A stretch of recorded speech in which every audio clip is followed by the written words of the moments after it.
What are some of the simple practical steps, well, men in particular can take to add to years of their life? And well, I think the quote is add years to their life and add life to their years. So what we do in our youth, we pay for in our older years. So if you're unhealthy, an obese infant has a much higher rate of incidence of being an obese adolescent. An obese adolescent has a greater risk of developing diabetes, hypertension when they become a young adult and being obese. So we need to capture the women who are pregnant and make sure they get exercise, that they're eating and living healthy lives, that when their children are born, that they make sure that they give breast milk. That's the healthiest thing that we can do for even later in years in terms of immunity and everything else. Make sure that we breastfeed our kids for as long as possible. But we also have to look at the quantity. A lot of babies are overfed.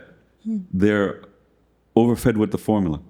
Even in terms of breast milk intake, they're overfed. So look at that cute chubby baby. They're obese. And then that continues into childhood. So we need to talk about getting kids active from 6 years old, from 7 years old, eating healthy snacks. No kid should be having sodas. All the fried food should be done away with. We need to institute healthy breakfasts, healthy lunches, healthy dinners for children in small portions, and we need to get kids active from young. And that becomes a part of their psyche where they're used to exercise. This is normal life. They're used to eating right. They're used to healthy lifestyle. And that includes not being sexually promiscuous.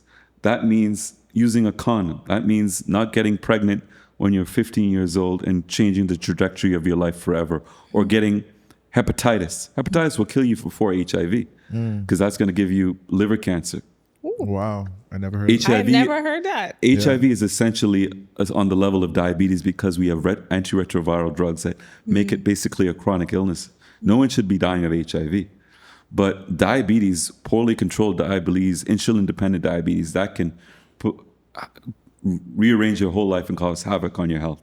So we want to avoid getting syphilis, gonorrhea, HPV, all of those sexually transmitted diseases. Even if we treat it, increase your risk of getting prostate cancer later in life. Wow. So what we do in our teenage years, there are too many Bahamian men who are young, even some of the old ones, they feel that they're Teflon. Nothing can touch them. Whatever happens, happens. I'm not the one who's going to get HIV. I'm not the one who's going to get hepatitis. Herpes, you carry it around like luggage. You'll never get rid of herpes. You can take all the antivirals in the world. Every time you have stress, you're going to get a breakout. Imagine being in a new relationship and then you get a breakout of herpes. Whoa. And that can be for life. So why are you going to subject yourself to that? Change the whole trajectory of your life when you shouldn't be having promiscuous sex. You shouldn't be so irresponsible.